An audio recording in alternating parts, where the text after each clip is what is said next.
Buenas tardes, soy José Manuel Vargas Rojas, soy estudiante del Instituto Tecnológico de Durango. Voy a presentar mi trabajo de la unidad 5 de la materia de control, que es sistema de control de espacios de estado. Mi número de matrícula es el 170 41 203 y empezamos. 5.2 Conversión entre función de transferencia y espacio de estado. Las dos representaciones más utilizadas para describir los sistemas dinámicos lineales e invariantes en el tiempo son conocidas como función de transferencia, que es la relación de entrada y salida, y las variables de estado, que es el espacio de los estados. La función de transferencia es la representación de la teoría de control clásica, con la cual podemos saber y determinar cómo es el comportamiento de un proceso o un sistema cualquiera. Entendiendo un poco el concepto, debemos saber que una función de transferencia es un medio matemático que relaciona la salida del proceso con la entrada, y esta es representada a través de un teorema de convolución. Las variables de estado o espacio de estados son la representación de cualquier sistema o proceso empleados en la teoría de control moderno. Este tipo de representación en variables de estado brinda mucha más información dinámica en el sistema. Aquí abajo muestro la ecuación dinámica de la posición angular, que es un término no lineal, que es la masa por la longitud cuadrada por el ángulo biprimo, más b por el ángulo a' de la masa por la gravedad por la longitud por el seno del ángulo, que es igual a 0. Igual que es un término no lineal, y a la derecha está la ecuación de la aproximación lineal que tiene. Otra vez. 5.3 Estabilidad en el espacio de estado, punto de equilibrio o punto crítico. La estabilidad ante pequeñas oscilaciones puede ser definida como la capacidad que posee un sistema de potencia para mantener el sincronismo cuando está sujeto a una pequeña perturbación. En este contexto, una perturbación se considera pequeña si las ecuaciones que describen la respuesta resultante del sistema pueden ser realizadas alrededor de un régimen inicial con el propósito de un análisis en el espacio de estado. La estabilidad de los sistemas no lineales se puede clasificar de las siguientes categorías, que es la estabilidad local, la estabilidad finita y la estabilidad global. El sistema es localmente estable, que es la estabilidad local, en torno a un punto de equilibrio si, cuando es sometido a una pequeña perturbación, se mantiene dentro de una región pequeña rodeando el punto de equilibrio. La estabilidad finita es si el estado si un sistema permanece dentro de una región finita R, entonces se dice que es estable dentro de R. La estabilidad global se dice que el sistema es globalmente estable si la región R incluye el espacio finito entero. Aquí a continuación se pone el ejemplo de dos puntos de equilibrio del sistema. 5.4 Controlabilidad y estabilidad. Controlabilidad. Un sistema de control es de estado completamente controlable, únicamente si es posible transferir el sistema de un estado inicial a cualquier otro estado deseado en un intervalo de tiempo finito. La propiedad de controlabilidad está relacionada con la capacidad que pueda tener la entrada en modificar el estado del sistema. Para demostrarlo un poco mejor, tenemos el siguiente ejemplo, que es un sistema representado del espacio de estados. Podemos encontrar un estado que es AX de la ganancia K, y en el diagrama de la figura X0 es nuestro estado inicial. Si queremos cumplir con la definición, tenemos que agregar una entrada que en este caso es BU de la ganancia K, la cual se desconoce por el momento, para llevar nuestro estado inicial a otro instante, el cual es X de F en el diagrama. Si es así, podemos asumir entonces que el sistema es controlable. La estabilidad. El problema más resaltante de un sistema de control lineal es el que tiene que ver con su estabilidad, siendo una de las especificaciones más importantes al momento de diseñar un sistema de control. Las preguntas más importantes a la hora del diseño de un sistema de control son las siguientes. ¿Bajo qué condiciones un sistema se vuelve inestable? Si el sistema es inestable, ¿qué debemos hacer para estabilizar dicho sistema? Bien, la respuesta total de un sistema C de T es la suma de la respuesta natural de T y la respuesta forzada de C forzada T, tal como la siguiente relación, que es la fórmula de E.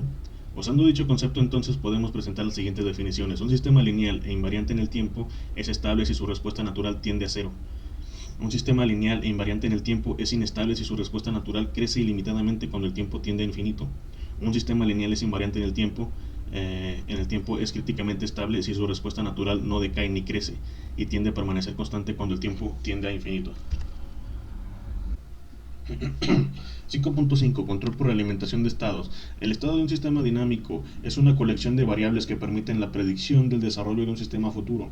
En la siguiente figura se muestra un diagrama de un sistema de control por realimentación de estados típico. El sistema completo consiste del proceso dinámico, que es considerado lineal, los elementos del controlador K y KR, la entrada de referencia R y proceso de disturbio D. El objetivo del controlador por realimentación es regular la salida, en este caso que es Y, tal que retrase la señal de referencia aún en la presencia de disturbios y también incerteza en el proceso. La estabilización por realimentación de estados. Asumiendo que todos los componentes del vector de estados pueden ser medidos, dado que el estado en el tiempo t contiene toda la información necesaria para predecir el comportamiento futuro del sistema, la ley de control invariante en el tiempo más general es la de U igual a alfa por X por R por N, del estado y de la entrada de referencia que es U, donde K y R, o M por N, es un sistema de matriz constante y R es el valor de referencia, asumido por ahora constante. El sistema de enlace cerrado es entonces, y el valor de X', que es AX más B menos la ganancia K por X, más la ganancia K de R por R, y X a 0 igual a X0. La fórmula de Ackermann. Existen otros procedimientos alternativos para el cálculo de la matriz, pero aquí mencionaremos el de la fórmula de Ackermann, que emplea la expresión K, que tomaría la forma de K es igual a entre corchetes 0, 0, 0, formando una especie de matriz, donde el ángulo de G es igual a G por M más alfa de 1 por G por M menos 1, y así sucesivamente, donde los coeficientes de A1 ahí se calculan como el apartado anterior.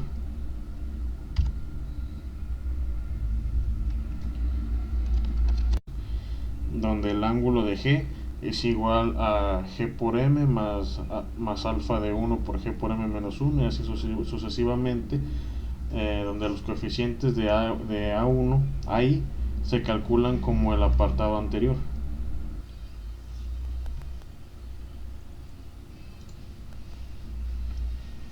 .6 Observabilidad y detectabilidad.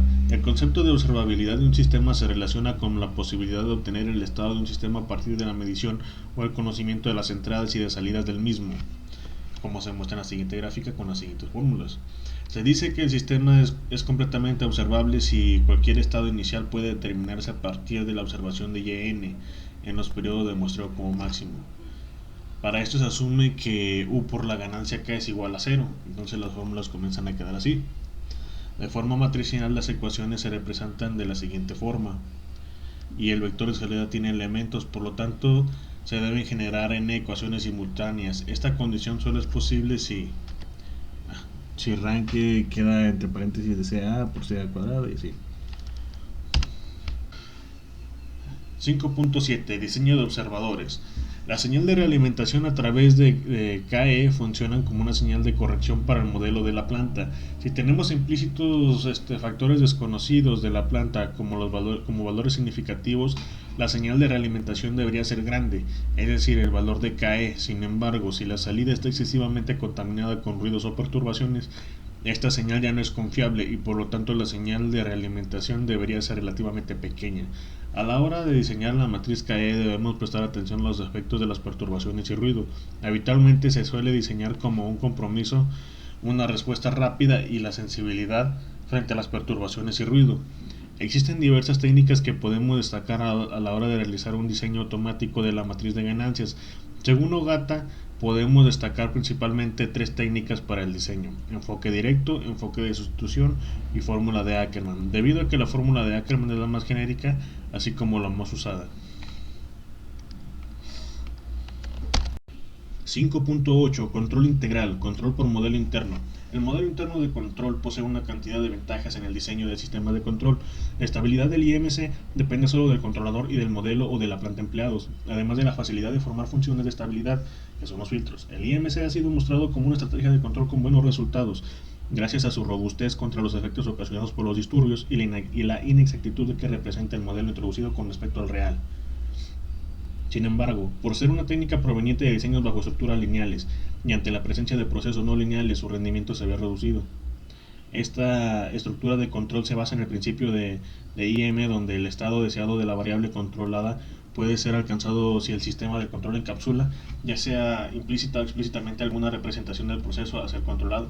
De aquí es el diagrama de bloques, que es lo que se va a tener que reducir, que es el modelo interno con el controlador para poder hacer el CIMC. Donde el modelo interno se expresa de la siguiente manera, que es GDS. Y aquí ya se ve reducido con respecto al bloque anterior, para poder facilitarnos el trabajo de este método, donde la ecuación del filtro queda como CIMC, que es CS sobre 1 menos CDS por GDS.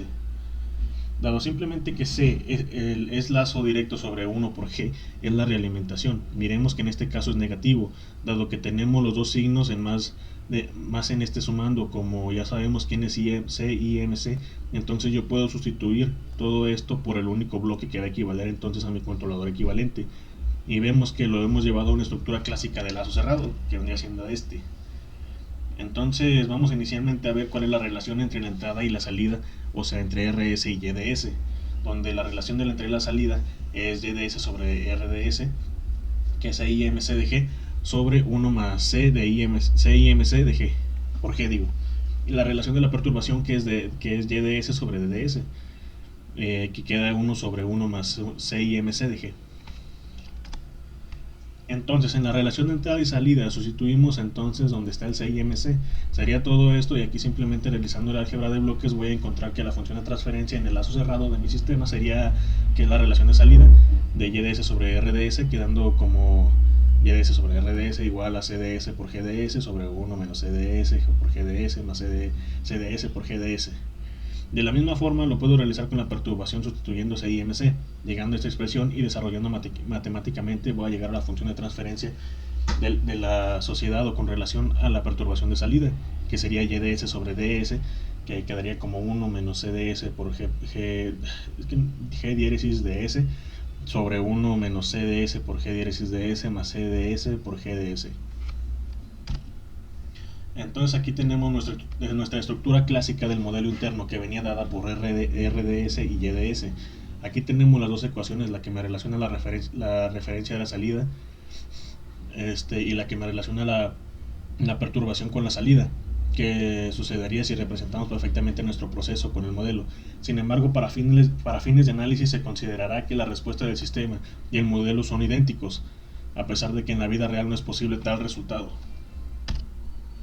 Entonces queda así, que quedan igual GDS y G diéresis de S, dando como resultado la referencia de YDS sobre RDS queda como CDS por GDS, donde CDS es igual a 1 sobre G diéresis de S y YDS sobre DS, que es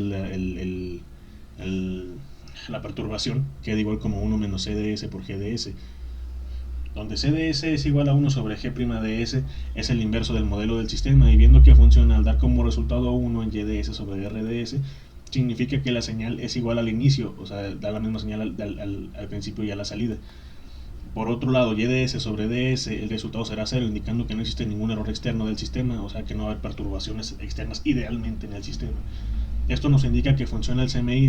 Sin embargo, al invertir nuestro sistema, lo que nos da es un sistema impropio. Por tanto, a nivel práctico siempre yo debo garantizar que el sistema sea propio, o que sea estrictamente propio. Es decir, si es estrictamente propio, el numerador y el denominador tienen el mismo orden, pero si es propio, entonces indica que el denominador es de un orden mayor al del numerador, y esto siempre se debe cumplir para que el sistema sea implementable, y en este caso vemos que el controlador no es implementable. Solo queda implementar los cambios necesarios para aplicar el filtro que el sistema nos da como resultado deseado. Por ejemplo, para poder hacer que el sistema se estabilice un 75% más rápido, solo se debe modificar la ecuación del sistema cambiando la constante de tiempo de 30 segundos a 7.5 segundos, donde la única que no se puede cambiar es de Euler menos 2S, porque ese ya es un valor del sistema que no se puede cambiar. Entonces, ya haciendo las operaciones pertinentes, nos dice que sí se puede, que queda como Euler menos 2ds sobre 7.5 segundos más 1.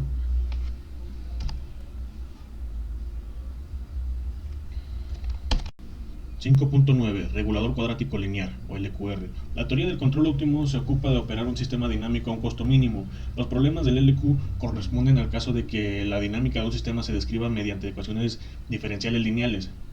y el costo por medio de una función cuadrática. Para dichos problemas se tiene la solución del regulador lineal cuadrático LQR, el cual es un controlador de retroalimentación.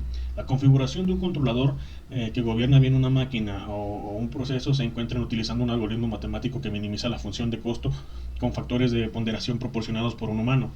La función de costo a menudo se define como la suma de las desviaciones de las mediciones clave, como la altitud o la temperatura del proceso de sus valores deseados. Por tanto, el algoritmo encuentra los ajustes del controlador que minimizan las desviaciones no deseadas. En conclusión, entendiendo el funcionamiento de las frecuencias y cómo las podemos manejar para poder tener los controladores y filtros necesarios para obtener una respuesta de un sistema propio, más bien apropiado, dependiendo del propósito que tengamos en el mismo, nos permitirá aplicarlo de una forma más eficiente, de una forma más consciente de qué es lo que está pasando y por qué. El conocimiento aplicado en la unidad 5 no pudo haber sido tal sin el conocimiento previo de otras materias. Para mí como estudiante de mecatrónica me resulta bastante interesante ver cómo se aplica todo este tipo de cosas en la automatización. Sin embargo, son conceptos que no habíamos manejado hasta ahora como tal de una forma adecuada hasta este momento. Ya el conocimiento de cómo poder diagramar un sistema y poder obtener una respuesta y modificarlo dependiendo del filtro que le apliquemos es un conocimiento que nos va a ayudar a corto plazo, por lo menos a nosotros como estudiantes del tecnológico. Bueno, esta ha sido mi presentación, espero que la hayan disfrutado y gracias por ver.